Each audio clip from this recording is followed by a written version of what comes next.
आपकी कृषि मंत्री की भूमिका पे ही लौट रही हूं। आप वैसे जमीन से जुड़े नेता माने जाते हैं।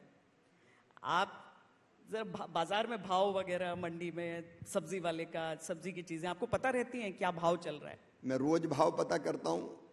इस समय फूल गोभी 58 रुपया किलो है। रुकिए रुकिए शिमला रुकिए, मिर्च मुझे 30 मैच रुपया करने किलो है। दीजिए। नहीं रुकिए रुकिए रुकिए। प्याज 35 रुपया किलो बिक रही है। आलू भी 33-34 रुपया के आसपास है। तो लगातार भाव पता करता रहता हूं मैं। लेकिन एक तकलीफ है मेरे मन में, बड़े शहरों में तो ये महंगा बिकता है, लेकिन किसान जो अपने खेत में पैदा करता है उसको इतने दाम नहीं मिलते। इसलिए हमने एक और योजना बनाई है।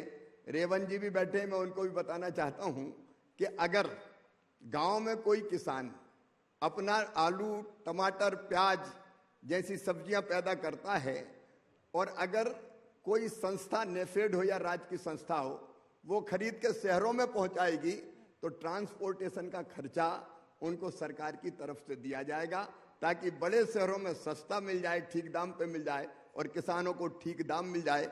अकेला किसान ट्रांसपोर्ट करके नहीं ला सकता, क्योंकि ट्रांसपोर्टेशन की कास्ट काफी होती है। तो ये जो बारीक चीजें भी जो हमें समझ में आई, हमने करने का प्रयत्न किया है, ताकि गांव में भी उसको कम दाम पर ना बेचना पड़े और शहर के लोगों को भी थोड़ा सस्ता मिल जाए। ये वाकई बहुत समय से इस चीज की बात चल रही है। मिडिलमैन की बात होती है, इसमें ट्रांसपोर्टेशन का कॉस्ट होता है, मौसम की मार। इस बार तो जिस तरीके से मौसम परिवर्तित हुआ है पूरे देश में, उससे महंगाई बहुत ज्यादा बढ़ी हुई अप्रत्याशित समयों में नजर आती है। क्या ये अतिरिक्त चुनौती दे रही है सरकार को? नहीं, ये चुनौती तो है। दोनों तरह की चीजें हैं। एक बदलते मौसम के कारण कई बार किसान को नुकसान होता है और डिमांड और सप्लाई की नीति भी कई बार काम करती। बम्पर उत्पादन हो गया तो कीमतें घटती है।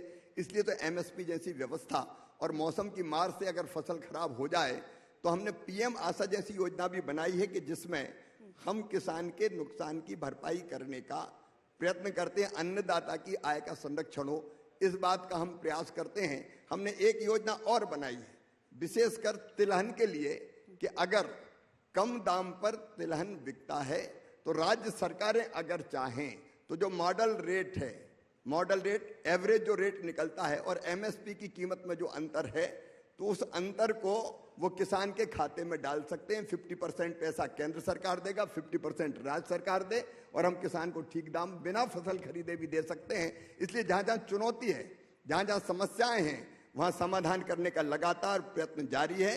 ये प्रयत्न मोदी जी के नेतृत्व में जारी रहेगा। अन्नदाता सुखी भवा, यह हमारा मूल मंत्र है। इस पर हम लगातार काम करते रहेंगे।